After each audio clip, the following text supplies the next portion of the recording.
Some people aren't looking for love. They're looking for an opportunity. And sometimes opportunity shows up wearing heels, speaking softly, and knowing exactly where to press when someone's just lost everything. This story is about the cruelest kind of betrayal, the one that happens when your heart is still in pieces. Rick thought he was getting a second chance at love, but in truth, he was being groomed for a calculated heist. A con built on faith, manipulation, and a will that became bait. What he uncovered after the I love you was shocking, and the worst part? It all started with a hug and ended with $380,000 disappearing overnight. Now, he tells everything. Rick Gallagher had just buried the woman he shared over 30 years of his life with. The house felt like a tomb, and the silence was a constant reminder of the void. It was in that setting that Clarissa Monroe showed up, like a balm disguised as love. She introduced herself as someone sent by God, with a sweet and comforting tone. Within weeks, she was a regular in the house, bringing coffee, quoting scripture. For Rick, it felt like healing. For his son, Danny, it looked like a trap. She didn't force her way in. She settled in gently. First came the lunches, then the quiet prayers. Rick felt like he was finally getting a second chance, and that blinded him. Clarissa knew exactly where it hurt and said all the right things. That's how affection turned into dependence. There was no rush, but there was intention. And the most dangerous kind of betrayal is the one that builds slowly. What felt like healing became attachment. What felt like fate was a script. The kids saw it early. Danny warned him, "Dad, this is moving way too fast." But Rick brushed it off. He thought it was just jealousy. Clarissa kept saying young people didn't understand mature love, and Rick believed her. His pain left gaps, and she slipped into every one.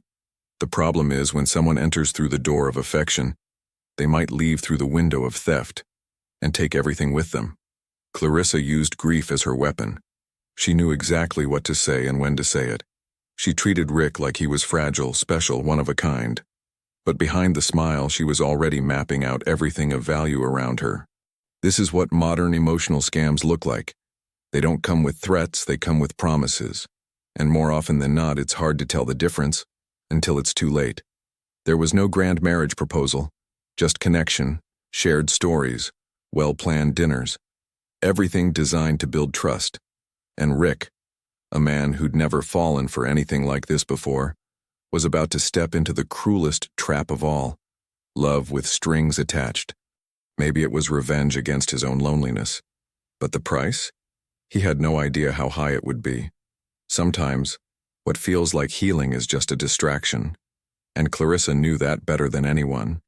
At first, everything seemed sincere, but what came next would prove that this woman wasn't there to care for Rick. She was there to cash in on him. In the beginning, Clarissa made everything look like love. She'd bring Rick his meds by hand, cook meals right on time, and say things like, "You've been through enough. Let me take care of everything now." Rick, still grieving, thought it was sweet. But what started as small gestures quickly became a tightening grip. Before long, she asked for his phone, then his bank passwords. Rick thought it was intimacy, but in reality, it was rehearsed control. Clarissa never forced anything. She used guilt and affection. She told Rick he didn't need to worry about bills or paperwork anymore. "Just trust me," she'd say. That's when the emotional betrayal really began, when he gave up control to someone claiming to protect him. It's a classic con these days. When someone wants to isolate you, they don't take your phone. They convince you not to use it. Rick began to distance himself from friends, neighbors, and even Danny. Everything was for love. When Rick mentioned visiting an old friend, she'd say, "He'll just make you feel worse, honey." When he talked about going out alone, she made it a problem. Pretty soon, even conversations with his kids turned tense. Clarissa said Danny was rude, didn't like her, wanted to ruin their happiness. And just like that, Rick pulled away from his own family. The emotional trap was set. He didn't even see it. The theft never starts with a bank password. It starts when someone convinces you it's better to let them handle everything. Clarissa claimed she was saving money.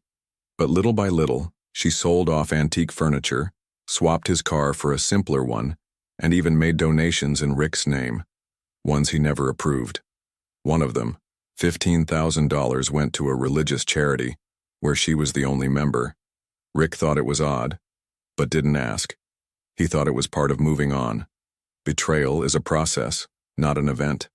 Clarissa knew that. That's why she never rushed. She wanted more than money. She wanted full control.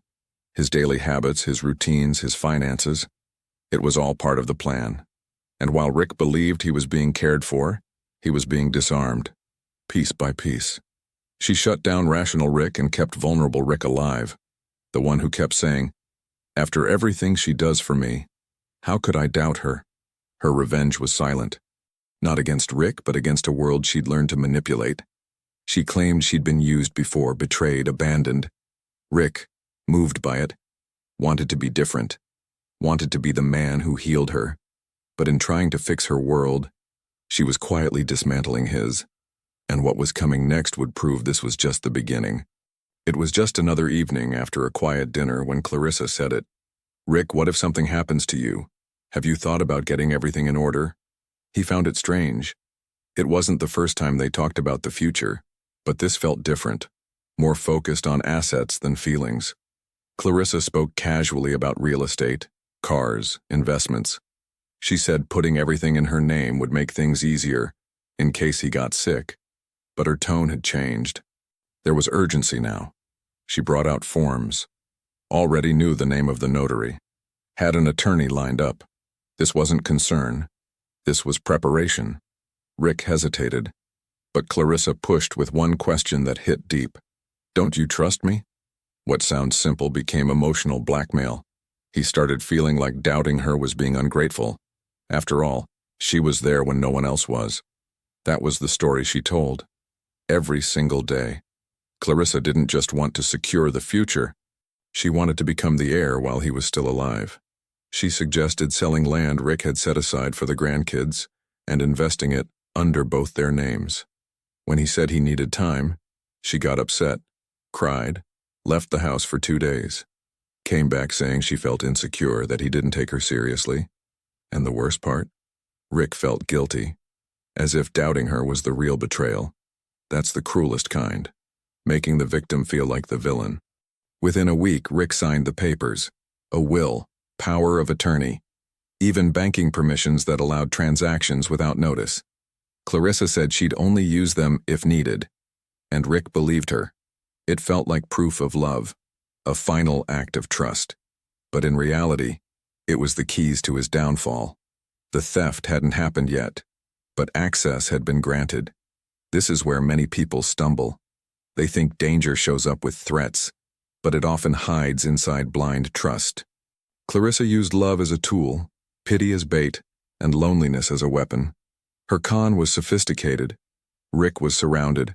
And worst of all, with his own signature, he helped build the trap. It's a mistake thousands make every year in America, especially widowers over 60. He thought he was securing her future. But what he was really doing was laying the foundation for the revenge Clarissa had been building since day one. And even with growing discomfort, Rick still clung to the idea that loving meant trusting. And maybe it does. But trusting without questions, when money and inheritance are involved, can cost you everything. And the next thing Rick would uncover? It would feel like losing his past piece by piece. It all started with a vague feeling that something was off. Rick's late wife's wedding ring disappeared from the drawer. Then a framed photo vanished from the shelf. He figured he might have stored it somewhere else.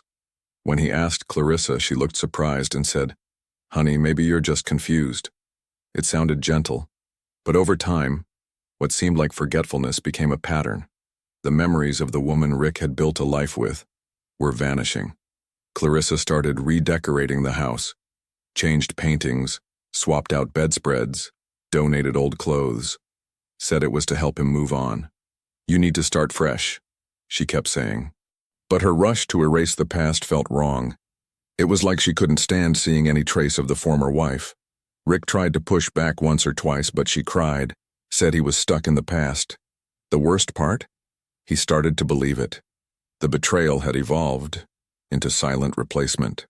The turning point came when Danny, his son, found something. He was browsing a vintage website and stumbled upon his mom's necklace, a one-of-a-kind handmade piece. The seller, a J. Monroe, one of Clarissa's relatives. Rick confronted her. She denied it, accused Danny of being paranoid, said his family never accepted her. That's when the emotional trap tightened.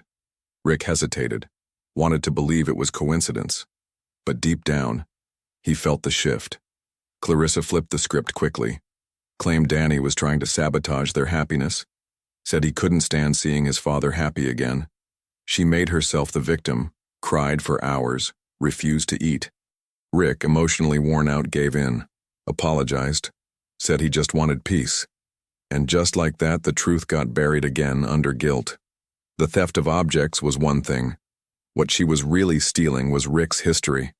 And that hurt more than any piece of jewelry. This kind of betrayal is hard to notice at first, because it doesn't explode. It fades in. Rick's identity, built over decades of marriage, was being overwritten by a new version scripted by Clarissa. It's like someone erasing names from the credits of a film and writing their own. She didn't want to be part of his story. She wanted to be the only story. And for that, the old chapters had to be erased.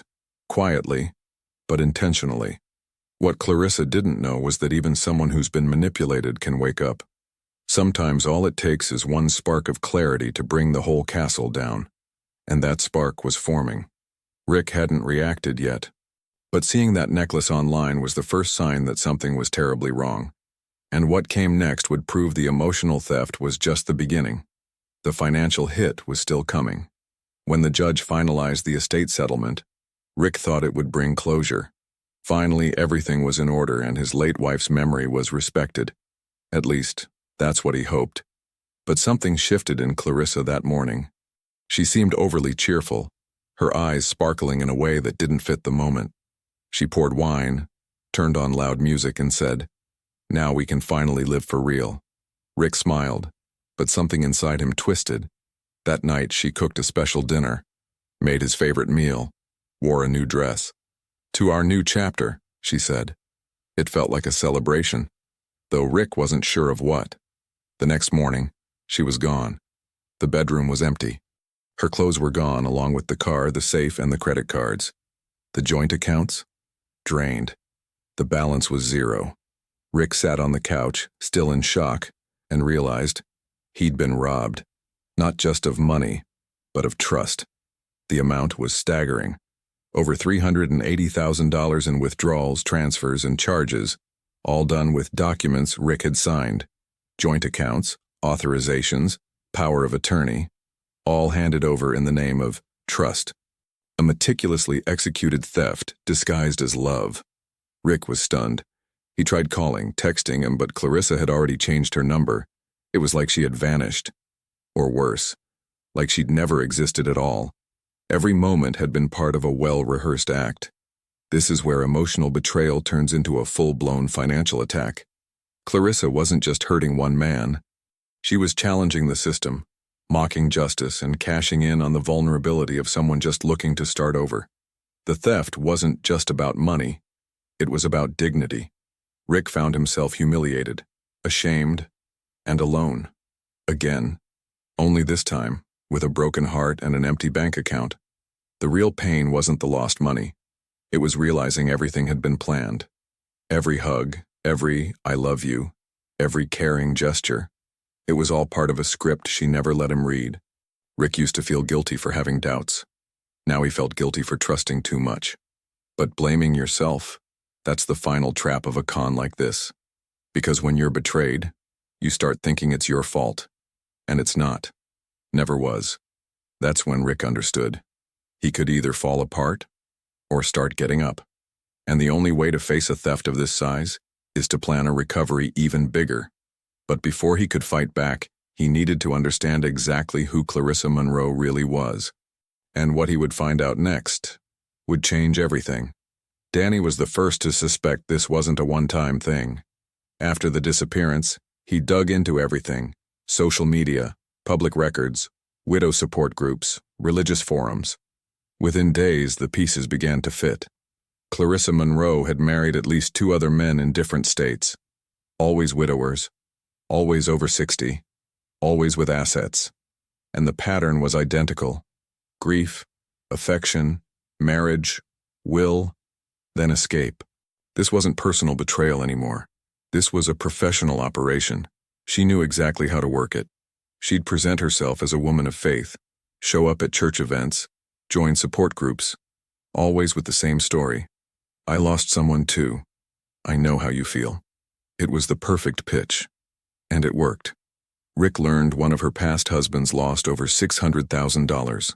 Another had to sell his house to cover debts made in both their names. The pattern of theft was clear and cruel. Clarissa wasn't a victim of life. She was an architect of emotional destruction.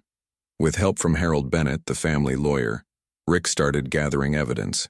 They filed formal complaints and notified the authorities. The problem? Clarissa was slick. She used aliases, fake addresses, straw accounts to move the money. It was all carefully executed.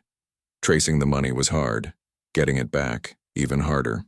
But every new detail made one thing crystal clear. This wasn't just about what Rick lost. It was about stopping her from doing it again. Clarissa's betrayal got darker with each discovery. It wasn't just emotional. It wasn't just financial. It was ethical. She used people's grief as a ladder, used love as camouflage for a deeper vengeance against the world. Maybe she had been hurt before, but what she was doing now was unforgivable. And even broken, Rick started to see his story needed to be told, not as a sob story, but as a warning. This kind of scam is more common than people think, especially among men over 50. Many don't report it out of shame. They think being tricked makes them weak. But admitting you were fooled isn't weakness, and it's the first step toward healing. Rick connected with 2 other men who'd also been victims of Clarissa. Sharing stories made all the difference. More than that, it built a support network for men who, like him, had been robbed by someone they trusted most. Clarissa thought she'd get away with it again, but this time, she picked the wrong man. Because Rick didn't just want justice. He wanted to stop this emotional revenge from ruining more lives. And even if he didn't yet know how, he was about to face the hardest and most transformative fight of his life. Rick had never stepped foot in a courtroom over something personal. He had always lived with integrity, solved things through conversation, through diplomacy. But now it was different. This wasn't just about financial theft. It was a moral battle. He and Danny gathered documents, screenshots, bank records, and altered wills. Every line proved the scam. Over 10 suspicious transactions were identified, totaling $380,000 siphoned directly. And the most painful part? Some of that money came from a fund Rick had created for his grandchildren. With Harold Bennett's help, they filed charges: fraud, identity abuse, financial exploitation. The legal process wasn't easy. Clarissa had moved most of the money to offshore accounts and made fake donations to non-existent charities. Rick felt like he was fighting a ghost, and to top it off, he carried the guilt of having signed off on most of it. "I gave her the keys to the vault," he said, and the pain of that betrayal cut deeper than the empty account. The cruelest part wasn't just being robbed, it was not being believed. Some neighbors whispered behind his back. People said he was foolish. "Old man in love always gets burned," they muttered. But Rick didn't back down, because he realized that the most powerful revenge against this type of scam is exposure, telling the story, showing that falling for it isn't weakness, it's part of being human, and stopping it from happening again, that's strength. During the hearings, other victims came forward. Men from different states shared similar stories. One of them had not only lost money, but also his relationship with his children after Clarissa turned them against him.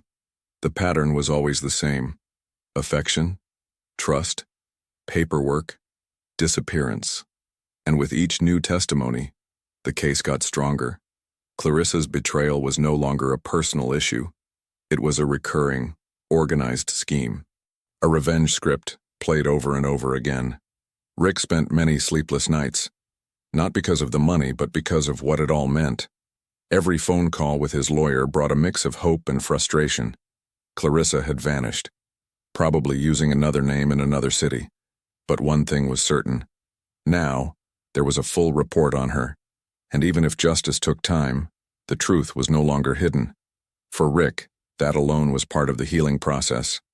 This legal battle exposed wounds, but it also woke up something new in Rick. He realized he could turn his pain into something bigger. A project, maybe. An awareness campaign. But before any of that, he still had to face the final stage of this journey. And it was just around the corner. Rick had known from the beginning that the money probably wouldn't come back. Clarissa had played it smart, scattering the money, using fronts, disappearing like smoke.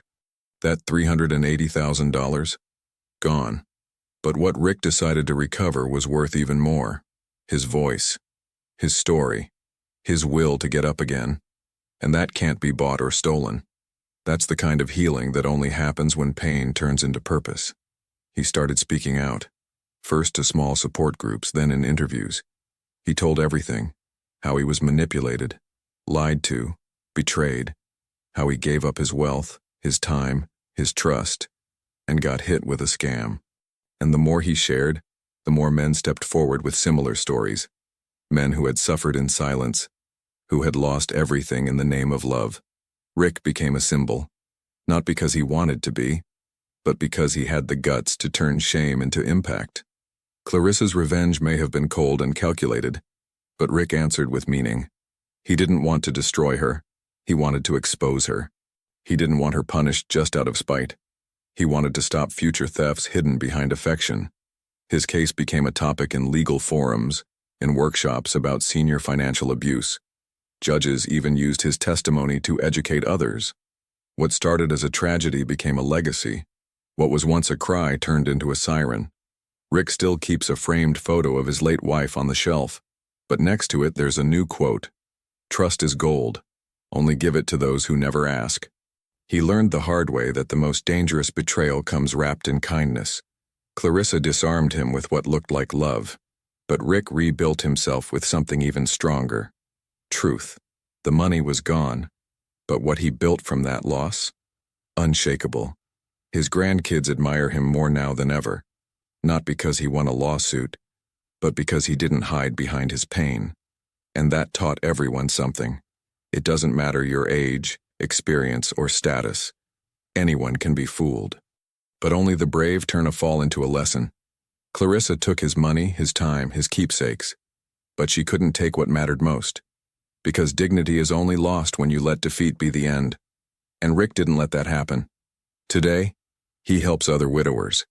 He's part of a group that offers legal and emotional support. And even with scars, he walks with purpose. Because he realized the best revenge against someone who tried to break you is living well. And in the end, that's where real victory lives. Have you ever stopped to ask who's standing beside you and why? Is it love? Or just interest in disguise? This story isn't just about betrayal. It's a wake-up call for anyone confusing affection with a trap. Rick fell hard, yes, but he got up with dignity and proved that even the most well-planned scams can't defeat someone who chooses healing. And now I ask you, who really deserves your trust? Who would you let sign off on your future? Drop a comment and tell me what you would have done in his shoes. And if this story made you think twice, subscribe to the channel, turn on notifications, and stay with us. Because here every week the truth comes to light.